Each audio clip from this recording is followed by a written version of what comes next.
a half hour. Hey guys, welcome to this week's podcast episode for the Financial Freedom Podcast. I'm really excited about today's guest, Brian Childress. He's a technical advisor, fractional CTO. If you're wondering what that is, there's previous episodes about what a fractional CTO, CMO is, and we're going to talk today all about technology, innovation, software, SaaS, founders, entrepreneurship. I'm really excited about today's guest. Brian, welcome. Yeah, thank you. Really excited to be here. Yeah, we connected through Podmatch, and tell people about your background, your story, how you got started, and we'll get right into it. Yeah, so I got into technology many years ago. So I'm a software engineer, software architect by trade and training. So I had the opportunity to work with a number of different businesses and startups building out their technology, building out their software. Yeah. So what was it about? When I was growing up, the mantra was to get a job, basically, and high paying professional job. But now it's like software is eating the world. So what was it about software that appealed to you? It's kind of interesting. I didn't really get into software until probably after my undergraduate. I wasn't the kid that was writing games and code at 8 years old. It wasn't me. But I got into software because I really like solving problems and I really like building things. And software just turned out that it offered both of those. Software as an industry really requires you to be constantly learning. Like, it is required to always be learning or you're going to fall behind really quickly. And I think that really spoke to me, something that I really enjoyed. And so I've just continued to go down the software and technology rabbit hole. Yeah, it's so appealing because they say that one day in software or in tech is like 1 month in the real world. It like moves so fast, just looking at ChatGPT when it came out in November, and now they have generative AI and deep fakes, and it's just exponential. Talk about scalability also, because that's one thing is software scales, right? So it's infinite. Talk about that. Yeah, so one big area that I focus on is scalability of software. And I work with a lot of companies and a lot of organizations just to try and understand how are they approaching scalability. So I tend to talk about it in three ways. Usually software scales by adding more users, right? That's kind of what we think about. The Facebooks and the Googles of the world, how many users they have. But we also need to be able to scale by just adding more features, right? Customers are eager to have more functionality, easier to use software. And then the third place that we scale is around adding more developers. How can I add more engineers?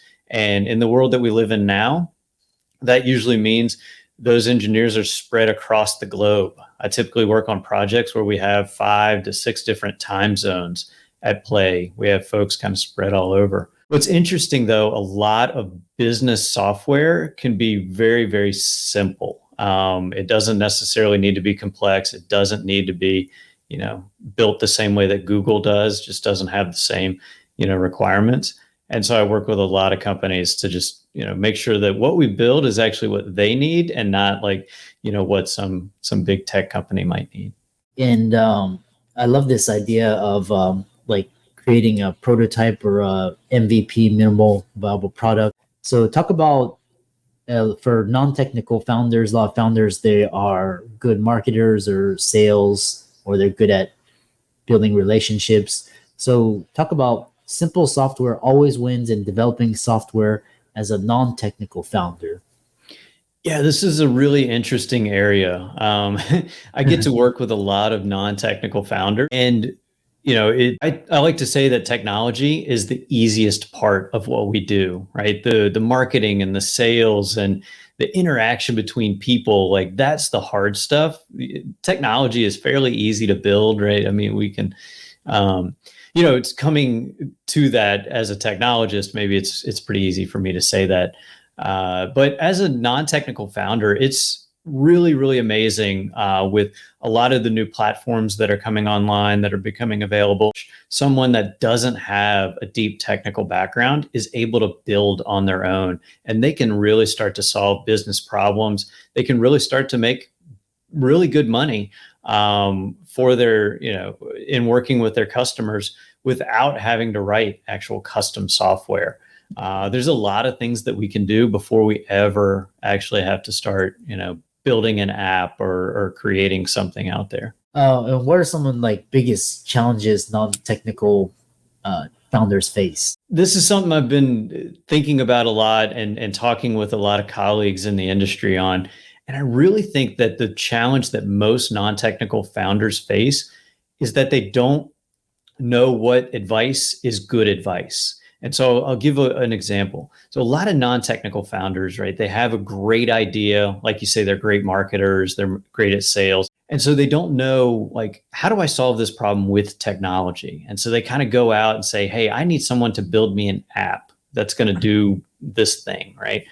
And so they'll talk to their friends. They might have a cousin who, created a website at one point. They may go to some new college graduates. They may, try and hire a consulting agency, and they're going to get a huge estimate for what it's going to take to build this thing. And so they're confused. A lot of non-technical founders just don't know where to start. And so, they may have limited money to actually put into the project. So they're going to kind of buy what they can afford right now. And a lot of times, unfortunately, what they're buying is actually not really a good product or good advice. So that's usually where I come into the mix, is after a non-technical founder has had that experience where they've worked with a development agency or they've worked with a freelancer and just are not happy with what was created.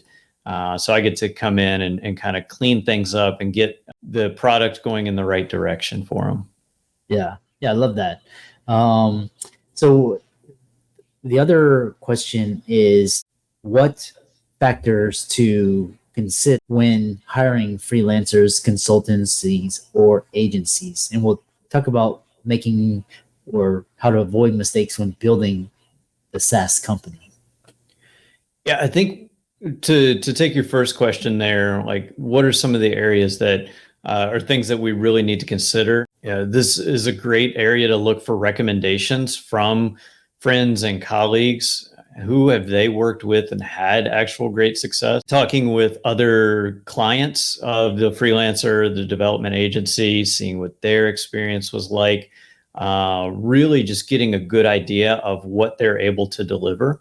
One of my benchmarks that I look for when interviewing either freelancers or development agencies is how many questions do they ask of me as the person trying to hire them versus how much, just initial guidance are they giving? Because if, a freelancer or an agency comes in and says, oh, I have a rough idea of what you're trying to build, and it's going to, require these technologies, and it's going to take us this long and require this many people, and it's going to cost this much, but they haven't really like dug into the business and really understanding what it is we're trying to build. To me, that's a pretty big red flag, because they have a prescribed set of ways that they work that may not fit in my unique scenario. Talk about avoiding these mistakes when building their SaaS company. And you also talk about risk of hiring an offshore developer. Yeah, so I think a lot of that can probably go kind of hand in hand. If you're hiring anyone, and offshore just makes it a little bit more complicated. But if you're hiring anyone, I think one of the biggest things that I try and guide founders or companies to is to make sure that you have ownership of everything. And so what I mean by that is, when you hire a freelancer or you hire a development agency and you haven't done these steps, it's typical that that freelancer is going to maintain and host all of the source code.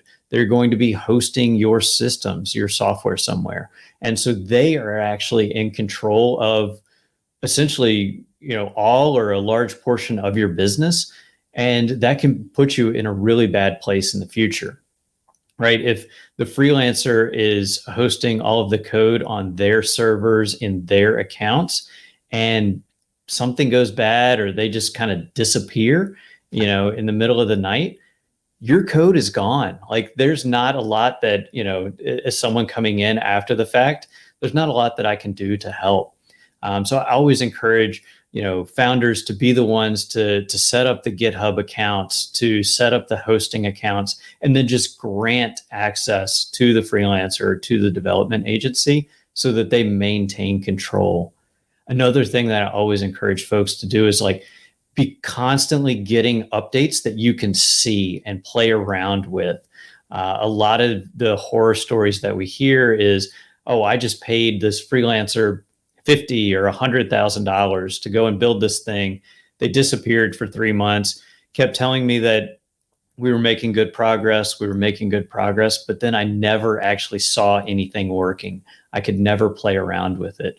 And that is a big, big red flag that unfortunately I see a lot of folks end up losing a lot of money and time because they just aren't seeing progress. You should be requiring, at least weekly where there's updates that you can kind of go in and play around with to make sure that what's being built is the thing that, you had in your mind and what your customers are telling you they want. It's all about control and ownership in these days. Control your IP, your brand, your platform, control your time, income, everything. Don't put it in the hands of, some outside entity or, whatnot. The other question is, should founders spend time building their idea or validating the idea? I encourage founders to validate the idea. I like to say, if you can't sell, a prototype or sell the idea to someone, you either haven't found your ideal client, you haven't, hit on the right pain point that folks are really looking for a solution. So building custom software, spending months and hundreds of thousands of dollars isn't going to get you there. So I always encourage founders to validate that idea. When you have people just trying to throw money at you because they're so excited that you might be the one to solve their problem, then you know that you've touched on, you found the right solution and you found your ideal client. You've been really with AI in the with the buzz these days. It's all about AI. How do you see AI changing the startup landscape in the next 5 years? I think AI is really, really interesting space. Like I'm very excited to kind of see where things go. I know if we watch the news, there's all kinds of crazy, scary things, and in being in technology, I absolutely understand how those could manifest. But I think that AI is really, really going to push us forward in significant ways. The startup ecosystem is going to be changing significantly. The ways that we can access information and the speed at which we can understand information is really impressive. I've had the opportunity to work with a number of AI-focused startups, and the ways that they're able to process just so much information and distill it down into something that we as humans can easily wrap our heads around is just incredibly impressive. And it's only going to continue, right? We're just in those very early days. And like you mentioned earlier, like we're just seeing that speed up so quickly. Yeah, AI is going to be a platform, and it's going to be a service, and it's going to be interesting to see how companies use AI to scale and how they use AI. For example, ChatGPT, there's like a $20 per month subscription for the Plus. And then, so what advice do you have for founders looking to scale their SaaS company? So again, I think scaling happens in 3 ways. If you're trying to add users, really try and figure out the current users that you have. What do they like? What do they not like? And double down on the things that they do like and try and address problems with the things that they don't like.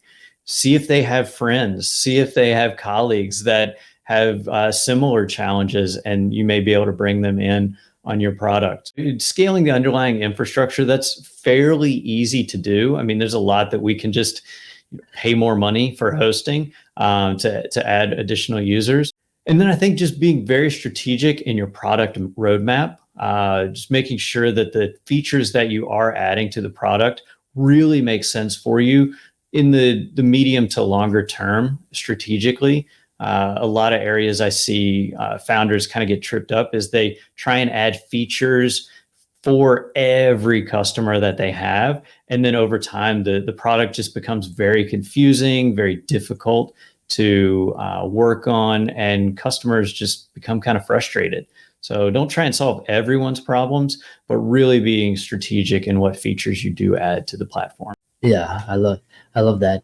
Kind of as we kind of wrap it up, we have around 5-7 minutes talking about your success, what's helped you succeed, what's held you back, how can people contact you, check out your work, reach out to you, etc. Yeah, absolutely. So some of the things that I think have really led to my success is really pushing myself, pushing outside of my comfort zone. Speaking to you today, 4 or 5 years ago would have terrified me, right? But now I really enjoy it. I love going to speak at conferences and being up on the public stage. But to get there, that really required me to push against my comfort zone.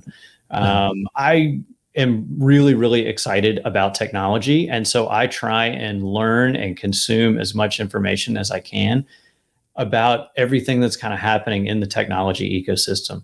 Even if it's in an area that I don't necessarily do work in day to day, I still think it's very important to kind of stay up to speed on what's going on and how things are evolving.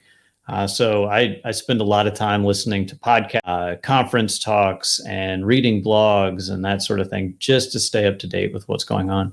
YouTube, webinars, podcast, live stream. This is like the modern day speaking tour now.